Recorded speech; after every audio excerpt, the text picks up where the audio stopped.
The only people who don't want to disclose the truth are people with something to hide. Let me just cut to the chase here, Mike, rather quickly. Everybody wants to know where we're going to go from here, and Sheriff Arpaio and I have said from the very beginning, this really needs to go to Congress.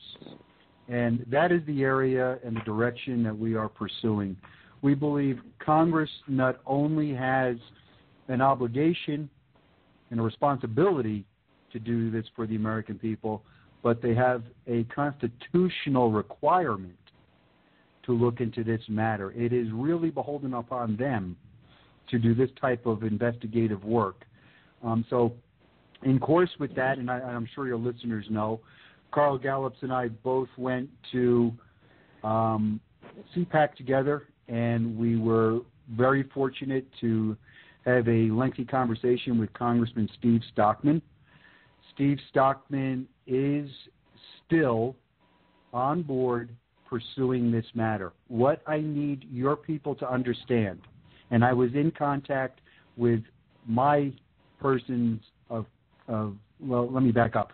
I was in contact with the individual that I am directly communicating with through the Stockman camp, if you will, and they have assured me that Congressman Stockman is very much involved, very much on board.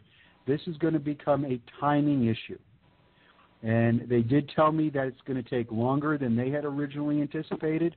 And obviously we all feel like it's taking forever, but something is going to be done about this. And that's about all I can share on the Stockman update right now. But I want you to understand that Congress is where we think we need to go. There has been a litany of attempts to bring this before magistrates, before certain courts, and every one of them have failed. And Sheriff Arpaio and myself, we don't want to try to recreate that wheel. We really believe Congress is where it needs to be, and that's where we're directing people to focus their attention. Mike, you want a direct question? This pertains to. So, Mike, the thing of it is, these 30 or 40 congressmen, I mean, none of them appear to be doing anything about it if they don't believe he's legitimate. But anyway, we have seen nothing out of the CCP, as I repeated, nothing, no newspaper ads, nothing, no TV well, ads. Let me address this. Yeah. Let me address this first off. Thank you, I Rick. do take a little exception. I take a little exception to the statements you have seen nothing. In 24 months, we have been as forthcoming as we can be in releasing information to the public on an ongoing criminal investigation, which is unprecedented to do. Number two, I know for a fact 15 different states, 17 different trips I've been on in less than a year trying to move and advance this forward.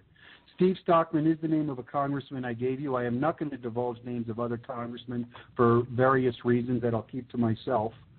And we are not in the business of promoting newspaper ads. This is not a political agenda for us. This is the pursuit of the truth of a fraudulent document that happens to be associated with the most powerful man in the world. And that's what we're pursuing. Yeah. Now, if you're looking for some kind of, media blitz, we're not the place to do that. That's right. We don't do that kind of thing. And this is what I fear the public wants to see their frustration expressed through us in some kind of media barrage. That is not going to happen. And let me clarify for all your listeners, we are not pursuing Barack Obama. We are not pursuing the President of the United States. We are pursuing the creation and display of a fraudulent document, and we want to know when, why, who, what, where, and how did this thing happen. That's what we're pursuing. Yeah. And let me just back you up a little bit. For 5 years, from what I can tell, this movement has been unsuccessful to get this litigated anywhere and made zero inroads into Congress. Now, you have to give me a little pass here for playing catch-up in 24 months, but it was less than 24 months. I got you, Congressman. who's paying attention. Other than that, I can't adjudicate it myself. My job is to be an investigator. That's what I'm doing. My job is to do this unbiasedly. My job is to fact find and determine, did something nefarious happen here? And I believe we've done that. Pushing this forward, quite honestly, and I don't want to sound crass when I say this, but that is being done of my good graces. My job was done a long time ago. And I am feverishly trying to put this into the hands of Congress. So I do take a little exception that you've seen nothing. I can tell you, for the hours that I have put into this, over 5,000 of my personal hours, my time, invested into this, nothing is a stretch. But Mike, let me say one other thing, and I do appreciate that, but let me say one other thing. You know, there is only so much any one individual can do. And Steve Stockman is a single individual at this point who is willing to put it out there. And we have to support that effort as well. And knowing that this is tied to politics just makes it that much more difficult. And you have to keep in mind that there is an election cycle coming up.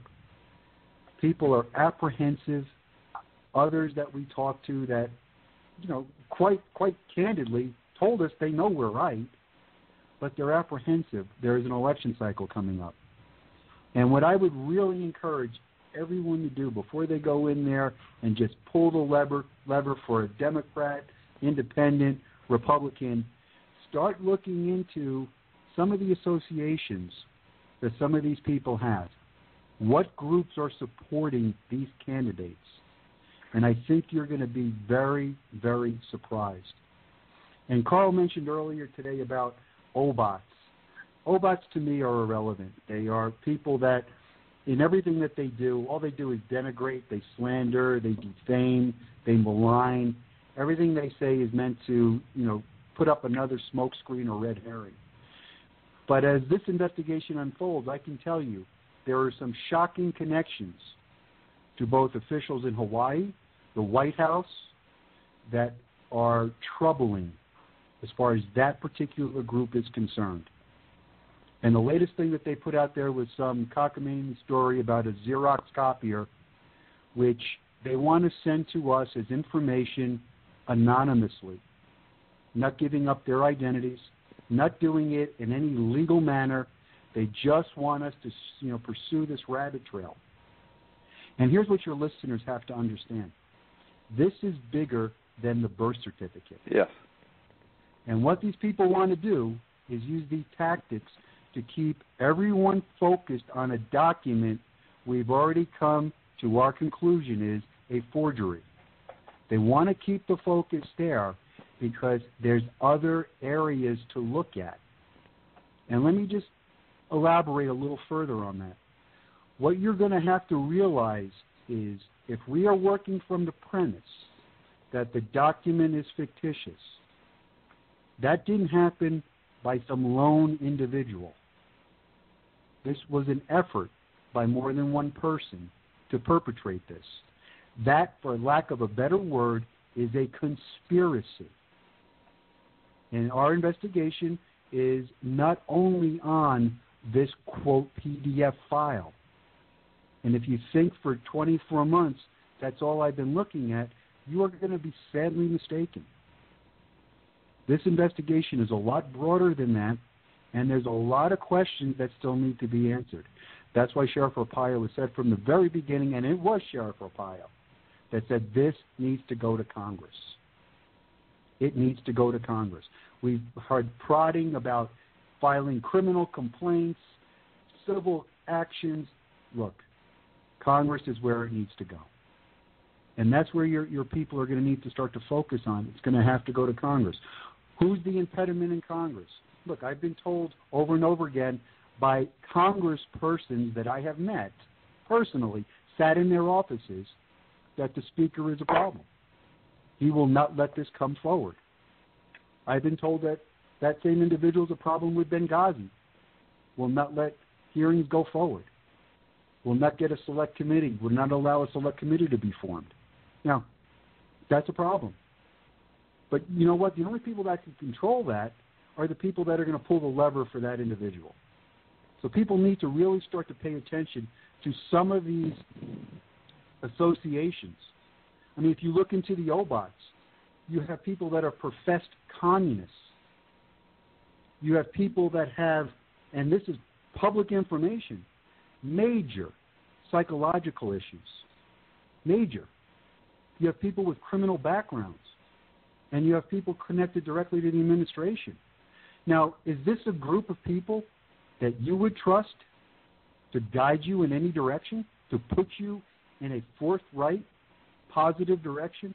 Even if they had information, you would have to, that information is suspect until you can source the information, the origins of that information. So from an investigative standpoint, we don't take anonymous tips in this kind of investigation. Everything has to be sourced. Right. And that's what takes a lot of time to do. It takes hours to source a lot of this information. So time, daylight burns. And there's no way to control that. And an investigation in fraud, let me be clear about another thing. Investigations, fraud investigations sometimes take 3, 4, 5, 6 years. I know this seems long. I think we're working at warp speed. And I think we're in a good direction. And everybody's got to toe the line. Don't give up the fight. Never give up the fight. We're not giving up the fight. Sheriff Arpaio's not giving up the fight. But we have the confines of law to work through. We have legal obstacles to work through. And we have the will of other people that is basically impossible to overcome unless you can fully persuade them and they have no fear. So people, especially Congress people, will need to know that they're supported. The only people who don't want to disclose the truth are people with something to hide.